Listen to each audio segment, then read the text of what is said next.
विद्यार्थी मित्रांनो, आज आपण reflection of light at a plane surface. आपण सुरुवातीला इंट्रोडक्शन मध्ये रिफ्लेक्शन ऑफ लाईट आणि रिफ्रॅक्शन ऑफ लाईटचा विचार केला, परंतु ह्या भागामध्ये आपण त्याच्यामध्ये हायजेन्स प्रिन्सिपल ॲड करणार आहोत. म्हणजे जे आपण वेव्हफ्रंट पाहिले, वेव्हफ्रंटला दुसरं नाव आहे वेवलेट. वेवलेट आणि वेव्हफ्रंट ह्या दोन गोष्टी वेगळ्या नाहीत, फक्त नावं वेगळी आहेत. म्हणजे जे सेकंडरी वेव्ह तयार होते आणि सेकंडरी वेव्ह फॉरवर्ड डायरेक्शनला ट्रॅव्हल होते त्यालाच आपण वेव्हफ्रंट किंवा वेवलेट असं म्हटलेलं आहे. पण अशी जर वेव्हफ्रंट आपण इन्सिडंट केली तर त्या वेव्हफ्रंटचं रिफ्लेक्शन कसं असेल ते आपल्याला पाहिजे. मग we consider the plane surface. पण प्लेन सरफेस कुठला घेणार आपण, तर मिरर आपल्याला माहिती आहे, आरसा आपल्याला माहिती. आरशावर जर आपण हात फिरवला तर एकदम गुळगुळीत लागतो. असा प्लेन सरफेस आपण कन्सिडर करू. Suppose this is the plane surface MN. ज्या पुस्तकात नाव देईल आपण तीच नाव देऊया. Consider plane surface.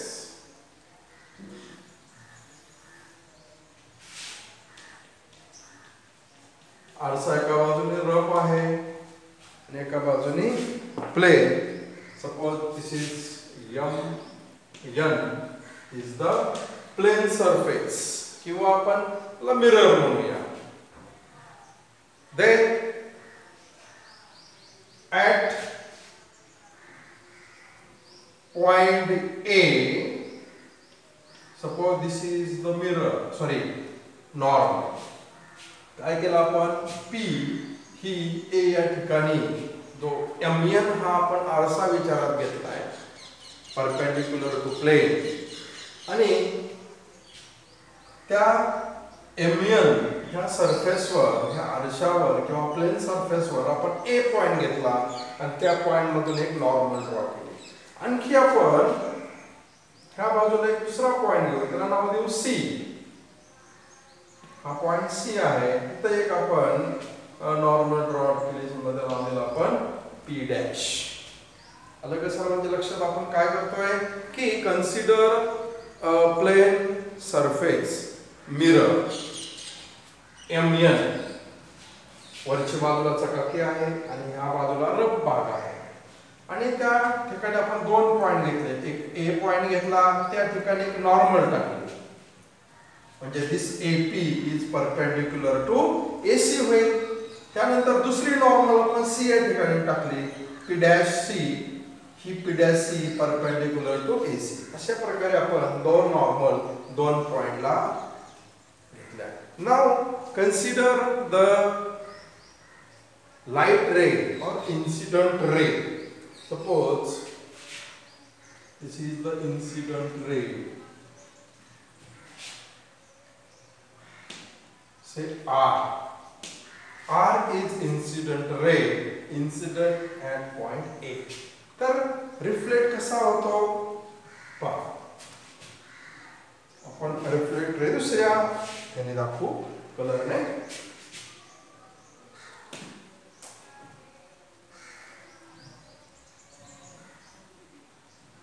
हा रिफ्लेक्ट काय, तर कुठलेही वेव्हफ्रंट नाहीये. जो इन्सिडेंट रे जर आपण आरशावर टाकला तर तो सर्व जे रे असणार आहे त्या सेम बाजूला काय होणार आहे, बॅक इनटू सेम मीडियम. अशा प्रकारे जिकडून आला तिकडे फक्त डायरेक्शन काय झाली, चेंज झाली. मग या ठिकाणी जो अँगल आहे त्याला आपण I म्हणजे इन्सिडेंट अँगल म्हणतो, आणि हा जो अँगल आहे त्याला आपण म्हणतो angle of reflection. Same process आपण ह्या बाजूला सुद्धा करूया. हा इन्सिडेंट अँगल असेल, त्याला नाव देऊ आपण समजा Q. हा इन्सिडेंट अँगल इन्सिडेंट केला या ठिकाणी, तो रिफ्लेक्ट झाला,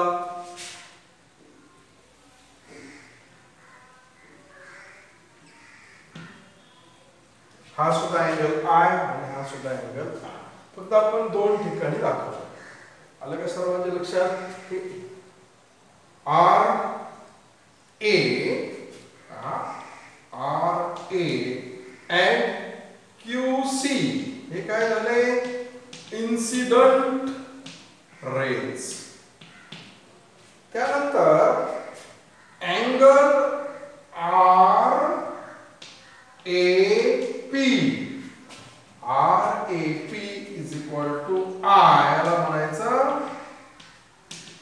incident angle. and angle PA समजा आपण इकडं नाव दिलं, समजा इथं आपण E. PAE is equal to R called reflected angle किंवा angle of reflection किंवा angle of reflection.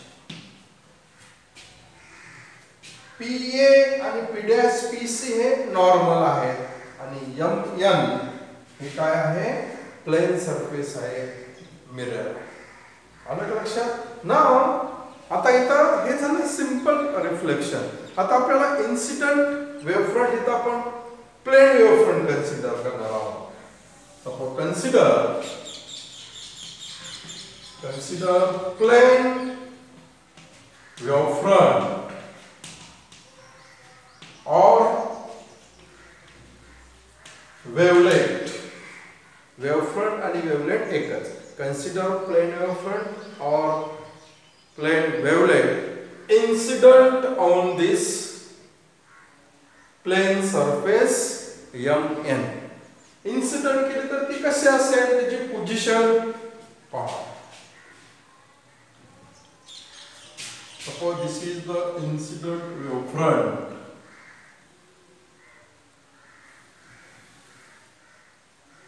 A B म्हणजे तर A B काय झाली तर A B झाली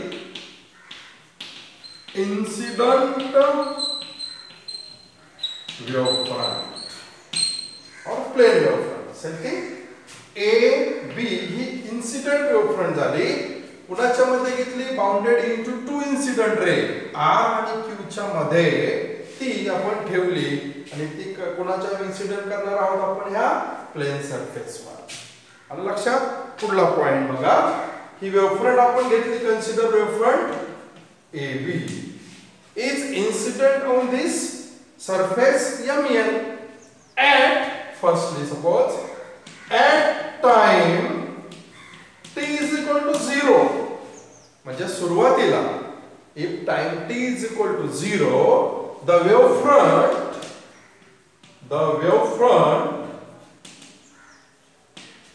AB touch at point A on the surface MN but B does not touch to plane surface. म्हणजे सुरुवातीला t is equal to 0 time असताना ही जे A एंड आहे हे काय झालेलं आहे? Touch to surface MN but B does not touch to surface MN surface at point C. म्हणजे सुरुवातीला सुरुवात असताना t is equal to 0 time असताना जे वेव्हफ्रंटचं एक टोक आहे ते मात्र ह्या प्लेन सरफेसला A या ठिकाणी टच झालंय, पण B टोक मात्र टच झालेलं नाही. मग काय होईल? After some time suppose at t is equal to capital T मग आपण शून्यापासून टाइम वाढला 1 सेकंद 2 सेकंद काउंटिंग सुरू झालं म्हणजे t is equal to t. त्यावेळेस काय झालं की the B reach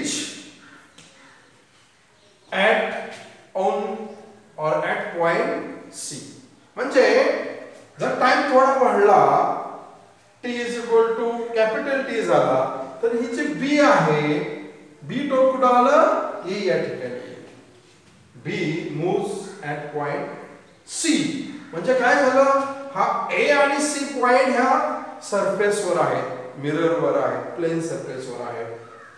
ज्यावेळेस टाइम सुरुवातीला t इज इक्वल टू 0 असेल, म्हणजे सुरुवात असणार आहे, आपण वेव्ह फ्रंट ठेवली, त्यावेळेस काय करेल, एक टोक मात्र त्याचा m टच झालंय ऍट पॉइंट A, पण B टोक काय टच झालेलं नाही. मग काही वेळानं आफ्टर टाइम किती, t is equal to capital T, तर B पॉइंट कुठं आला, C या ठिकाणी येणार. म्हणजे हा B पॉइंट C या ठिकाणी आला की तो ह्या सरफेसला टच होईल, म्हणजे B rich at point C. पण हे होण्यासाठी त्याला एवढं डिस्टन्स कव्हर करावं लागेल. किती डिस्टन्स, BC एवढं डिस्टन्स कव्हर करावं लागेल. म्हणजे किती डिस्टन्स असेल BC, BC is equal to V into T, where V means velocity of light and T means time. मग ज्यावेळेस बघा आता या ठिकाणी A तर इथंच आहे, B इथून इथं आला, मग त्यावेळेस हा A काय करेल, मग तो काय आणखी पुढे जाईल का इकडं, मग B इथं एवढा अंतर आला, मग A ने सुद्धा इथपर्यंत एवढा अंतर चालायला पाहिजे, पण तो पुढे न जाता रिफ्लेक्शन आहे, तो A काय करतो की VT एवढी रेडियस कन्सिडर करून तो हेमिस्फियर ड्रॉ करतो. काय करतो, हेमिस्फियर तो ड्रॉ करतो. and that hemisphere is nothing but the formation of secondary wavefront. काय होतं की हा जो A आहे तिथं काय करतो, तो ह्या माध्यमामध्ये अशा प्रकारे अर्धवर्तुळ, वर्तुळ म्हणता येणार नाही कारण की वर्तुळामध्ये स्पेस असतो आणि स्फियर म्हणतोय की त्याच्यामध्ये लाईट आहे, लाईट रेंज आहे, म्हणून अशा प्रकारे तो अर्ध स्फियर हेमिस्फियर तयार करतो. आणि ते हेमिस्फियर म्हणजेच काय असतं, दिस इज स्टार्टिंग ऑफ सेकंडरी वेव्हफ्रंट. मग ते काय होईल, मग ते रिफ्लेक्ट होईल, रिफ्लेक्शन आहे. मग AB is the incident wavefront, then reflected wavefront कशी असेल, तर ती अशी असेल. पहा मी वेगळ्या कलरने दाखवतो, ती ह्या प्रमाणे असेल. दिस is EC or CE, or EC is the reflected wavefront. म्हणजे इन्सिडेंट झालेली वेव्हफ्रंट काय आहे, AB, आणि EC किंवा CE ही रिफ्लेक्ट झालेली वेव्हफ्रंट आहे. म्हणजे ज्यावेळेस B हा E या ठिकाणी येतो त्यावेळेस हा सेमिस्फियर असे ड्रॉ करतो. का त्याची रेडियस किती असते, VT. म्हणजे ह्या फिगर मध्ये द डिस्टन्स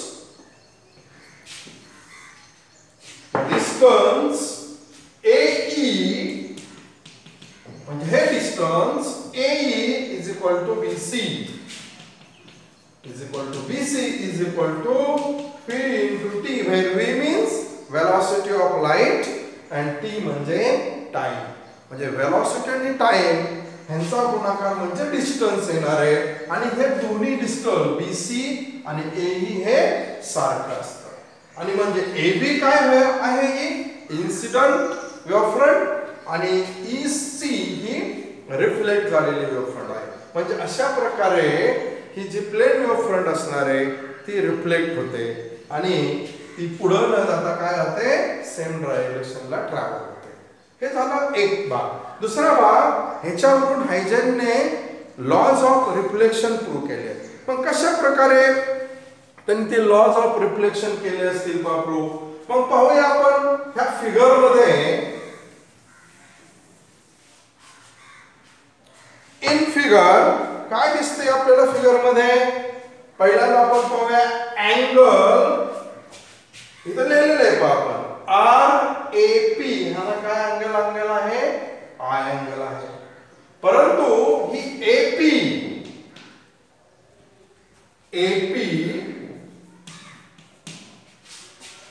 जे नॉर्मल आहे AP इज परपेंडिक्युलर. कुणाला परपेंडिक्युलर दिसते तुम्हाला? पहिल्यांदा AC अँड AB. ही जी AP आहे नॉर्मल जे काढली ती AC आणि AB ला कशी आहे परपेंडिक्युलर आहे. आणि या ठिकाणी E अँगल आणि B अँगल सुद्धा 90 डिग्रीचे आहे. म्हणजे इथं AP परपेंडिक्युलर टू AC आणि AB म्हणजेच दिस अँगल. इथं मी डबल एरो म्हणजे कुठला अँगल पहा BAC हा किती होईल मग? हा असेल I. हा अँगल किती असेल I. जर AP या दोघांना परपेंडिक्युलर आहे तर this BAC is equal to I. त्यानंतर जर आपण विचार केला दिस AE perpendicular to EC and AE perpendicular to EC. Hence this angle किंवा या ठिकाणी सुद्धा पहा this P' is perpendicular to AC and EC किंवा this P' is perpendicular to AC and EC म्हणजे this angle is R. Figure वरून आपण असं लिहिलं. देन आता आपल्याला पुढे जायचं आहे की जो अँगल आहेत इन्सिडेंट अँगल आणि रिफ्लेक्ट होणारे अँगल हे सारखे येतात का येत नाही ते आपल्याला प्रूव्ह करायचं आहे. मग अँगल BAC पर्यंत आलो आपण. आय आहे हे दोन परपेंडिक्युलर आहेत. देन आता आपण इथं पहा की angle E and angle B is 90 degree. Hence triangle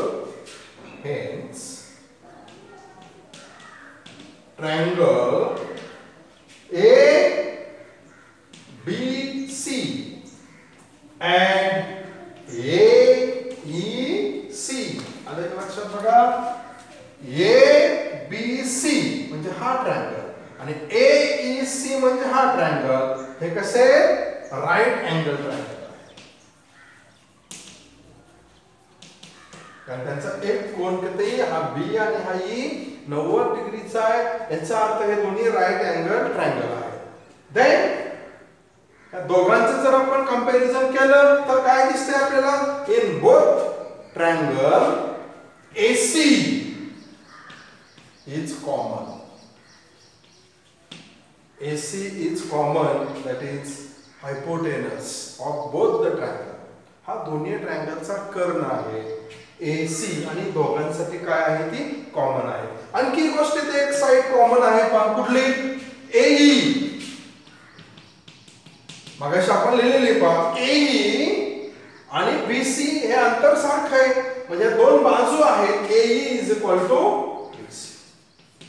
म्हणजे आपल्याला दोन रिझन मिळाले की दोन बाजू सारख्या आहेत म्हणजे AC कॉमन आहे आणि AE is equal to BC आहे. म्हणजे ज्यावरून आपण लिहू शकतो की दोन्ही ट्रायंगल कसे आहेत कॉन्ग्रुएंट. म्हणजे ट्रायंगल ABC आणि AE आर कॉन्ग्रुएंट. हे दोन्ही कसे एकरूप आहेत का तर त्यांची एक बाजू म्हणजे दोन बाजू त्यांच्या कशा सारख्या आहेत. त्याच्यावरून आपण म्हणू शकतो की हे दोन ट्रायंगल कसे आहेत सारखे आहेत किंवा एकरूप आहेत किंवा आपण त्यांना म्हणतो both are the triangle AEC and triangle ABC are congruent with each other. Now the angle ACE दिसला का बघा ACE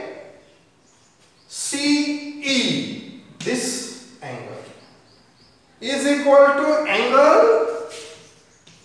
BAC. अँगल BAC कुठे आला? BAC. जर आपण काय म्हटलंय, हा जो दोन त्रिकोण आहेत ABC आणि AEC हे एकरूप आहेत, म्हणजेच काय, त्यांचे दोन त्रिकोण अँगल BAC आणि EAC कसे असणार आहे? सारखे असणार आहे. Upon this is equal to R. So equation number 1 मिळाला. पहिला रिझल्ट आपण काय घेतलाय? बाकीचे भरपूर रिझल्ट आहेत, पण महत्त्वाचा रिझल्ट काय घेतला आपण? जर ते दोन त्रिकोण एकरूप आहेत म्हणजे हे दोन त्याचे कोण कसे आहेत? सारखे आहेत. आपण त्यांना नाव दिलं R. आणखी याच्यामध्ये आपण इथं वरती दिले AE परपेंडिक्युलर टू EC आहे, AE परपेंडिक्युलर टू EC आहे, त्यानंतर AP परपेंडिक्युलर टू AC आहे. त्यानंतर म्हणजेच काय होईल की अँगल ACE हा this is equal to angle पुन्हा बरं येईल PAE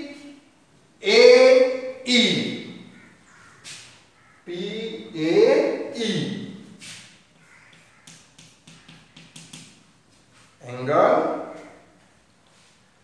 PAE म्हणजे हा angle PAE is equal to ECA. म्हणजेच काय, किंवा AEC is equal to R. Say equation number 2. काय मिळालं आपल्याला इथं? AEC ची किंमत इथं I मिळते, AEC ची किंमत इथं R मिळते. याचाच अर्थ काय, angle I is equal to angle R, म्हणजेच I is equal to R. मग I म्हणजे काय आपण घेतलाय? इन्सिडेंट अँगल, आणि R म्हणजे अँगल ऑफ रिफ्लेक्शन. म्हणजे प्लेन सरफेस वर जर आपण वेव्हफ्रंट इन्सिडेंट केली असेल किंवा लाईट इन्सिडेंट केली तर इन्सिडेंट अँगल आणि अँगल ऑफ रिफ्लेक्शन सारखेच असतात. आणि आपण जे लॉज आहेत, लॉज ऑफ रिफ्लेक्शन, हे सुद्धा इथं प्रूव्ह होतात. काय होतात की incident angle, reflected angle, normal lies in same, एकाच प्रतलामध्ये येतात. दुसरा लॉ की incident ray, reflected ray are opposite side of the normal. जे म्हणजे लॉज आहेत रिफ्लेक्शनचे लॉ, हे ह्या हायजेनच्या प्रिन्सिपलच्या साहाय्याने प्रूव्ह होतात. म्हणून आपण जे काल अगोदरच्या लेक्चर मध्ये म्हटलं की हायजेनची थेअरी सर्वांनी मान्य केली, कारण की त्या थेअरीने हे जे ऑप्टिकल फेनॉमेनॉन आहे त्यापैकी पहिला रिफ्लेक्शन हा प्रूव्ह केला, आणि इन्सिडेंट अँगल आणि अँगल ऑफ रिफ्रॅक्शन सारखे आहेत हे दाखवून दिलं. आलं का सर्वांच्या लक्षात? हा आपल्याला 4 मार्काला किंवा 3 मार्काला प्रश्न येऊ शकतो की reflection of light at a plane surface. आपल्याला याच्यामध्ये फिगर काढायची, त्यानंतर एक्सप्लेनेशन द्यायचे, आणि जर परीक्षामध्ये विचारलं लॉस तर लॉस सुद्धा तुम्हाला लिहावा लागते. आणि जो पुढला दुसरा भाग होता रिफ्रॅक्शन, परंतु तो सिलेबसमध्ये जो 25% मध्ये रिड्यूस झालेला आहे त्याच्यामध्ये येतो, म्हणजे तो भाग आपण घेणार नाही.